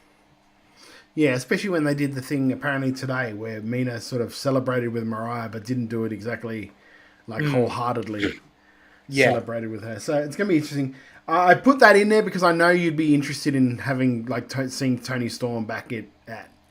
Absolutely, and especially with Mayu on the other side of the ring, who there were some great matches there. It's going to be a banger. It's going to be a banger. And I think it's good for Tony to be, doing those matches outside of AEW. I think that oftentimes the most exciting thing about AEW is that the wrestlers do work elsewhere, right? They're not just doing these weekly shows. They are wrestlers, and AEW is a high-stakes place where they wrestle. And that makes the characters more interesting to me. So if Tony's off in Stardom in tag matches against the best that the world of Joshi has to offer, that works great for me. Right? In other news, AEW not as confident as they once were that Daniel Garcia will re-sign with the company. Last month it was reported that while Garcia and AEW had not come to terms on a new deal, the promotion believed that he was most likely staying. However, Dave Meltzer noted on Wrestling Observer Radio that AEW is no longer as certain as they once were. Meltzer said, quote, "As far as what's going to happen with him, I would say this. I would say that the almost surety or the strong confidence that he was signing, I wouldn't say it's as strong, but I wouldn't say that he's leaving either, but it's not as strong as it was a month ago. He may leave." Dave! Fucking Dave! It's not a yes, but it's not a no, but it's a maybe, and it's not what it was, but it's not the other thing either. Do you know what it is? Like, and I'm going to make a confession here, right? I listen to Wrestling Observer like every day when it's like Brian Alvarez and like what's his name? Not Vinny. It's Brian does a daily show every day on Wrestling Observer. Sometimes he has Lance with him. Sometimes he has Filthy Tom Lawler, and he always has his co-host, Brian Sempervive. That's his name. Sempervive is his name. Mike Sempervive. There we go.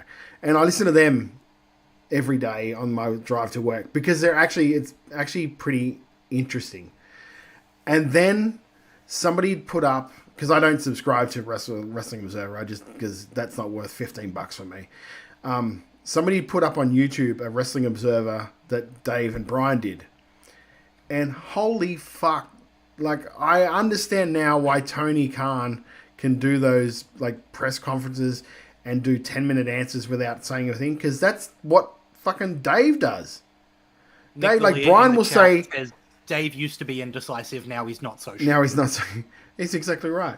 It's like, say you would say, like, say John Moxley defeated Darby Allin and earns a shot at this is an example of what Wrestling Observer is like with Alvarez and Meltzer, okay? Like, John Moxley defeated Darby Allin and earns a shot at the AEW World Championship at Wrestle Dream. And that's the last thing Brian Alvarez says for 10 minutes. While Dave goes off and pretty much says that last statement that you read out for 10 minutes. Yeah, well, you see, he had the match, and they fought the match, and the match is done. And obviously, they're going to do something more, but we don't know yet because it's not sure. And you don't know what's going to happen. Because I know back in 1983, they did this, and I got through 10, 15 minutes of it, and I was like, I can't listen to this anymore because it's not. It's basically Brian reading out the headlines, and then just maybe going to make a cuppa. And then coming back, and he goes, "Oh, he's finished talking. Okay, MVP debuted on AEW's Grand Slam. It's confirmed now he's signed with the company." Then he goes off and maybe goes to the toilet, does his laundry, comes back. Dave's finished talking. Cool. Oh my god, I don't get it. Anyway, I hope if Garcia doesn't re-sign with AEW, I hope they don't NXT him. I hope he actually goes to the main card because I think he's ready for a main card WWE appearance. But that is way, way off into the future. So either way, I think Daniel Garcia is going to be good because he is a massive talent. All right, Todd's finished talking. Cool. Yes. I did my Dave. Look, I've got here, I'm not going to do spoilers because the show has only wrapped up a few hours ago, but the card for Dynamite Grand Slam happened and Collision Grand Slam is still to happen, right?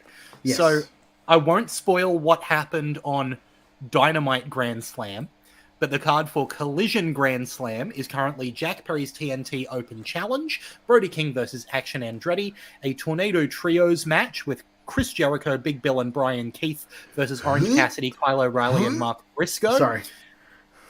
Oh boy. Soraya's Rules match with Jamie Hayter versus Soraya, a Lumberjack strap match with Hangman Page versus Jeff Jarrett, an AEW World Trios Championship match, Claudio Castagnoli, Pac, and Wheeler Yuta versus Commander and Private Party, a three-way match with Hologram versus the Beast Mortos versus Dralistico, and an AEW Continental title eliminator, Continental Champion Kazuchika Okada, and Sammy Guevara. I forgot to change that. I was like, please don't read that. No, I was careful. Yes. You sometimes you run Burgundy things, and you didn't this time, thank God. That was, I tell you what, it was quick. That was it was. Second, I adjusted. My heart's going, dun, dun, dun, dun, dun, dun, especially after you did the whole diatribe about, I'm not going to give any spoilers. Here's a spoiler. Let's go ahead and spoil the main event, shall I? No, so this is... Look, it's a card. It's a card.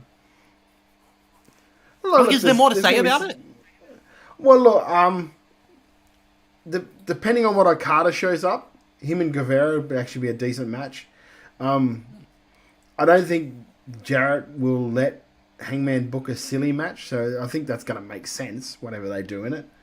I don't know who answers... Well, I do know who answers the Open Challenge, and it'll be a match. It'll be cool, I guess. It's always cool when that guy shows up, so... I don't want to talk about the Tornado Trios match because we both know how I feel about Chris Jericho at the moment. And let's fully put 6 people in the ring at all times and have it be a tornado. Like, why? Because then you don't have to have it focus on one person for too long. They might be trying to protect Chris there. Look, so, I don't know, because you went here last week when I talked about, because it was my chicken shit for the week, the Jericho and Mystico. Have you seen the clips from that from CMLL? Yep. Yeah. Okay, that's all I needed to say. Is speaking of, saw it. Look, speaking of chicken shit, I think it's time. It's time to talk about what our chicken shit and our chicken salad from the past week was. Did you have a chicken shit to kick off, or would you like me to fire away? You can fire away, mate, because I've got a couple, so I don't want to... In case I accidentally tread on yours. Look, I will... I'll say one that was going to be my chicken shit until I thought more about it, and that was... And then I'll get to my actual one, right? I was originally going to say, why are they putting Rhea Ripley in a title match? Get her away from the title. We need to, have her doing her own thing because she works well without the title. You can have her power a storyline, and then you've got 2 women's titles to power storylines. The Shark Cage brought me back in, right? That's Okay. enough for me to go, okay, it's going to be fun. It's going to be nonsense. We still might be in the process of moving her away.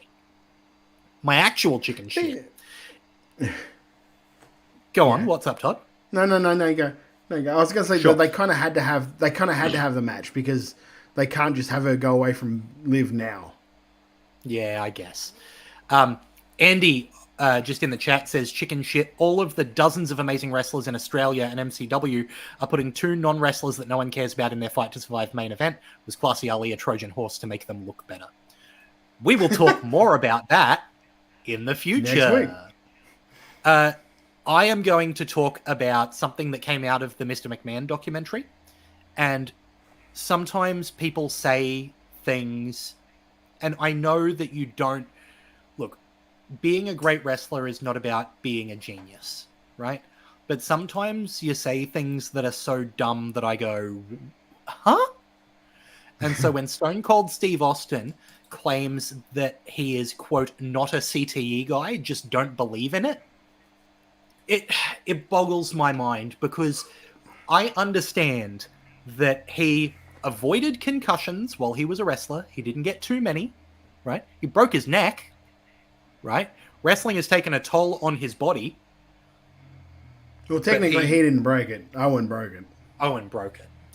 But look, the idea that you can just dismiss things that are happening to people's bodies that are breaking people down, you can't just decide not to believe in something that there is medical evidence to back up. And the idea that you don't believe in, if you get hit in the head a lot of times, your brain gets bad, like that seems fairly intuitive to me. Right? Like, not unless you got hit in the head and your brain's bad. Of course you're not going to believe it. Yeah, that's probably true, right? So, like, I just want to give a big old chicken shit to one of the great wrestlers of all time, encouraging people not to believe in the consequences of their actions. Hooray! Andy says, I've spent years ridding the world of cannabis and tobacco and don't have psychosis or cancer. I don't really believe in them. Okay. Yep. That's how it works. If you smoke cigarettes and you don't have lung cancer, you don't have to believe in lung cancer. I'm not defending Stone Cold at all, but I think he's probably just in a state of denial about it. Yeah. Like, I don't want to face that. I don't want to face that this might happen to me. So I've seen some of the chair I shots don't really he's believe taken. that. Yeah, I don't want to believe in that. Do you know what I mean? Like, I can understand why he would say it. It doesn't make it any right. But I can understand that maybe he's just like, I'm just not going to face this. I don't want to listen. I don't want to hear about it. I don't want to. So I just don't believe in it. You know what I mean? Like, I don't think he's. Yeah. I'm in no way defending it. I'm just saying maybe that this is where he's coming from. Yeah. Yep. Fair. Chicken shit, Todd? Yeah, I got two. One I might get a little bit of heat for, but I'm always getting heat, so I don't care. But the other, the first one. The first one is that I saw this week, there was a couple of reports this week, one about AJ Styles. Apparently his contract might be up soonish, and the last thing he did was the Japan tour, and he hasn't really done anything at the moment. He's still sitting at home. Then another one is that they started talking about, like, Kevin Steen. Apparently his contract might be up soon as well. And then I see all the normal accounts, like on X, talking about, like, come home to AEW, AJ Styles. Like, could you imagine all the dream matches that Kevin Steen could have if he signed with AEW? AEW have arguably the best roster all around in the history of wrestling at the moment. And they are good. And all I keep hearing and reading on, like, X is these people telling me how good this roster is.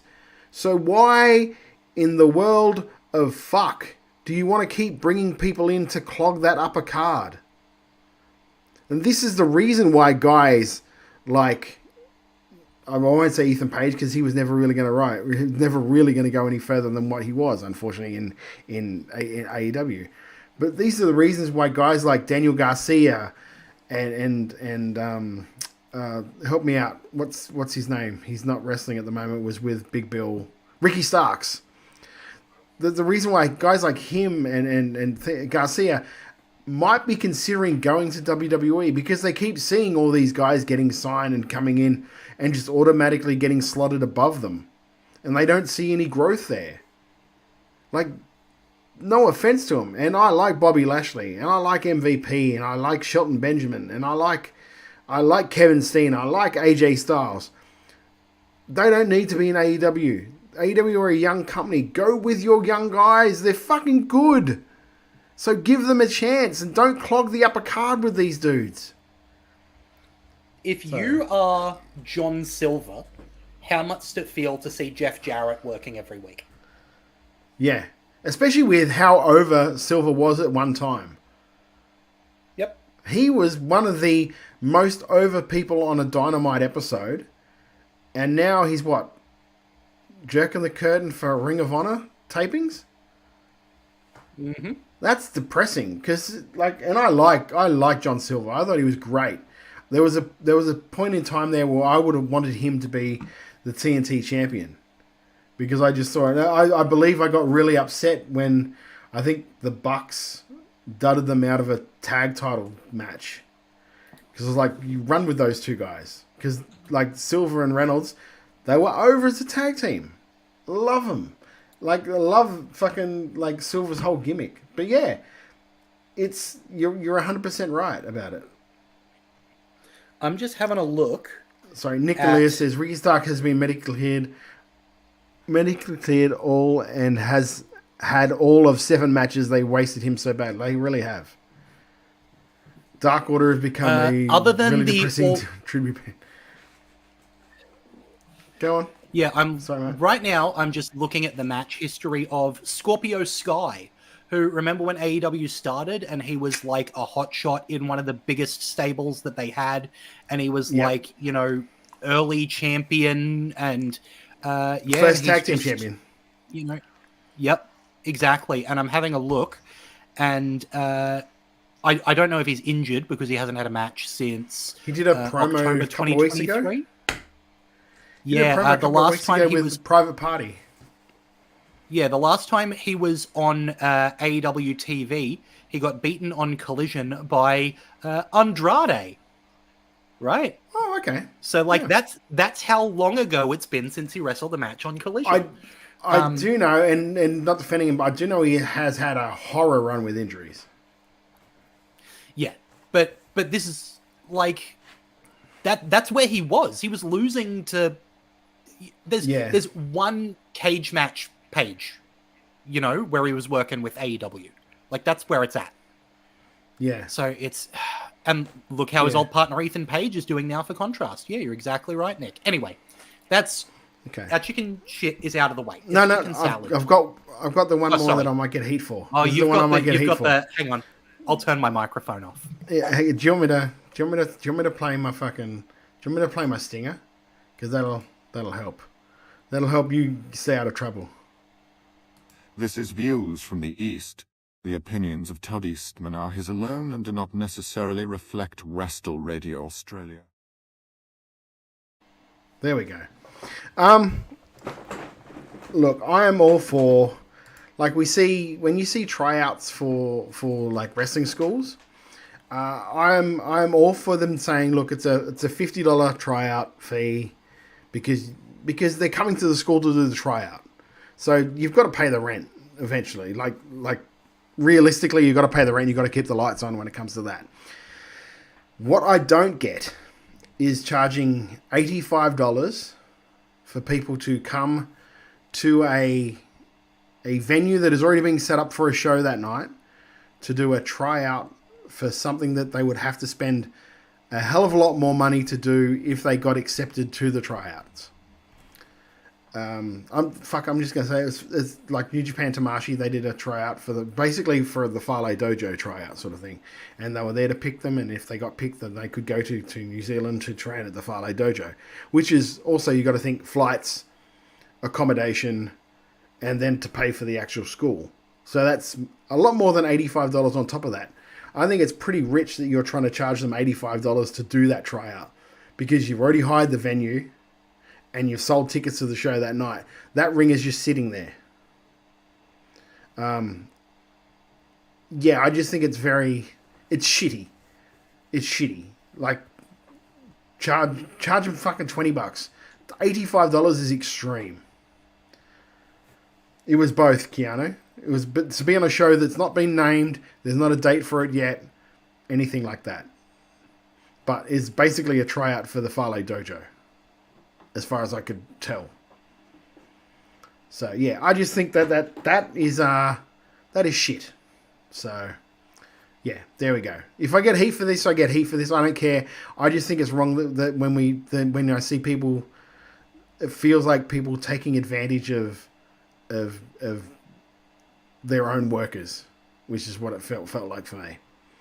And also accepting a guy's been kicked out of promotion for yeah, exactly. That's another one, Nick, that I didn't want to bring up because you got no idea how many messages I got for people because they thought I was still worked for the promotion that I haven't worked for a year. And there's a very good reason why I haven't worked for a year.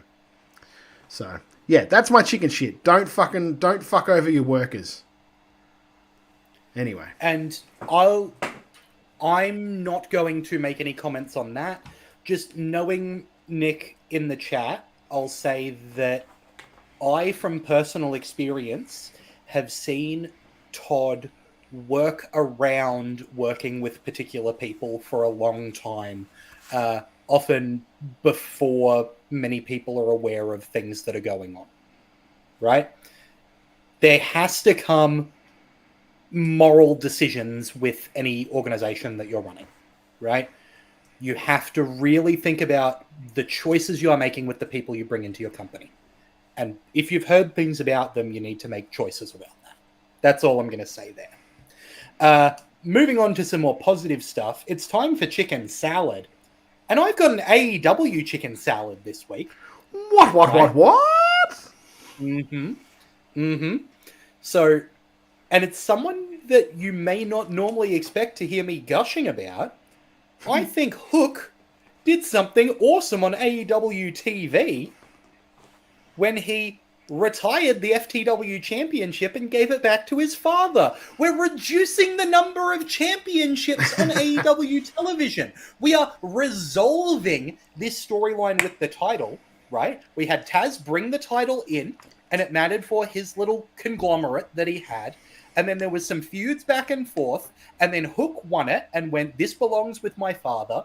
He is going to be the final FTW champion. He's given it back to his father, the rightful owner of it. Tied it up in a nice little bow. Ta-da! And we are one title less in AEW. I think that this is absolutely excellent. I loved it. I'm going to jump in with Andy, who says that his chicken salad is, "I can't wait till everyone sees Mustafa Ali versus Adam Brooks. Best match in Melbourne this year. Probably the best match in Australia." Oh, you didn't see the three-way I did at Pro League, mate. I'm just saying. Oh, that was fun. I'm very much joking. Look, I love the idea. Chris, pretty good. Yeah, I love the idea of giving the title back to his dad. I'm a little trepidatious about what they do with Hook now, because there's no real, like, before there was a good way he had a storyline in. We're like, we can put Hook on this match because he can defend the FTW title. So I'm hoping that this means that they'll try and move him into other areas. I just don't know, and at the moment I have no faith in the booking that they will find something for him. So I love the moment though. I think the moment was great. That's fine. I'm a Taz mark from day one. I love Taz. When I was originally training to be a wrestler, that's the type of guy I wanted to be. I wanted to be the dude that suplexes the shit out of people everywhere because I love Taz. I use the Kasa Hajime as a finisher, as a heel, like as my manager role, to be a dirty shit heel. I used that Taz mission and renamed it the Todd mission because I'm just an asshole. But that's how much I love Taz. I love that shit. I think he's great. And I love that moment that they had because it's cool, especially in New York. That's where they're from. It's, yeah, great. I'm worried about what's going to happen to Hook from now, but I love that moment. I thought it was really good. Yeah. Excellent. You got some chicken salad there, Toddy? Yeah, my chicken salad is something we talked about a little earlier when we talked about Jey Uso winning the IC title. If you go on YouTube, there's the Jackie Redmond goes into the crowd with Jey and interviews him after he won the title. And you can tell that is a genuine feeling of emotion from the way Jey reacted to winning that thing. Because it's the first singles title he's had in, how long has he been there? Like, was it? Oh, almost 2 decades? Yeah, I think it was like 15 years or so, 12 to 15 years, something like that. I exaggerated there with almost 2 decades, but... Yeah. Like, definitely more than a decade. Yeah. So, like, just seeing that emotion, seeing that how much stuff like that means to some of the guys, like, you can't watch that and not feel something. And I love those moments. I love those moments when you get a little bit of realism in with the act. And yeah, that to me was a real emotional moment. And I love that stuff. So that's my chicken salad for this week. Yeah, 2010 they debuted in both so 15 years and WWE. Yeah. So 15 years he's been going at it. And it's his first singles title. And he's had a lot of chances like where it could have happened. So that was really good. And it was a really good match deserved. too. Yeah, well deserved after that many years. And speaking of that many years, 10 years strong Wrestle Radio Australia. We are still going. We are still putting out this podcast every week on Thursday at 8 p.m. right here at twitch.tv/Wrestle Radio Australia. If you haven't already, subscribe. Go to twitch.tv/Wrestle Radio Australia and hit follow to get notified every time we go live. Head to YouTube, Apple Podcasts, Spotify, Podcast Addict, wherever you get your podcasts, and hit subscribe to Wrestle Radio Australia. It's free. And if you're on Apple Podcasts, it'd be a real big help if you could put us a review of 5 stars, help us get into more ears. You can follow us on the social media at Wrestle Radio AU on Twitter and Instagram, Wrestle Radio Australia on Facebook. You can follow Todd at Beast Eastman. You can follow me at Lachlan Albert. We've, of course, got Jeff Setti, who is at Jeff_Setti and is also at Wrestle_Brainia. And if you want to catch WrestleBrainia, there's a ton of stuff coming up. So make sure you head over there, including in just a couple of weeks, the show at PAX that I will be there for. Can't wait for that. If you want some merch, head on over to Redbubble, search for Wrestle Radio Australia. The proceeds don't go to us. They go to Beyond Blue and Gotcha for Life, 2 awesome charities that support men's mental health here in Australia. And look, make sure you are subscribed, because on Monday, there's going to be an interview with Todd Eastman and Big Fudge ahead of his participation in the Coliseum tournament in under 2 weeks' time. It is that crazy part of the year, under 3 weeks, I should say, I believe it is. But yeah, so Monday night, get that interview between Todd Eastman and Big Fudge. Is there anything else we've got to mention, Todd?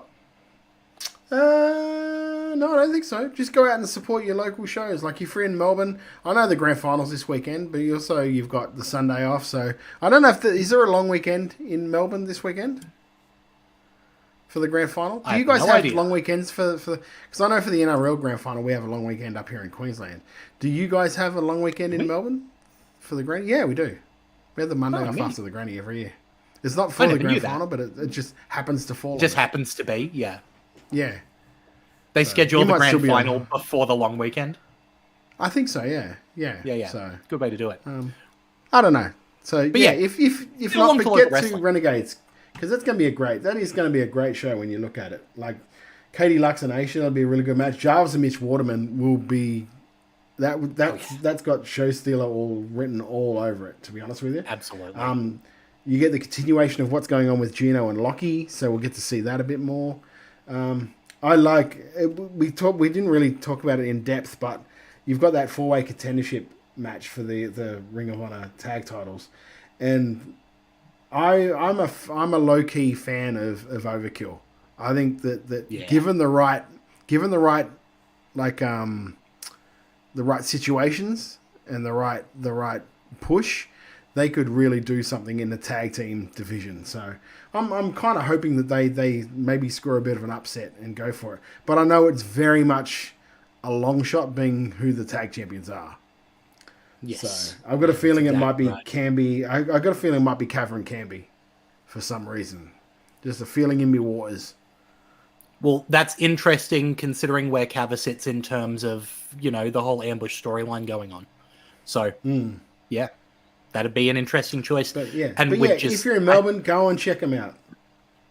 I'm feeling Bastard Brothers in my bones. That's my call. Anyway, with that said, thank you so much for joining us here on Making Chicken Salad. That's been Todd Eastman. I've been Lachlan Albert. Till next time, have a good one. Trying to make chicken salad out of chicken shit, and it was just awful.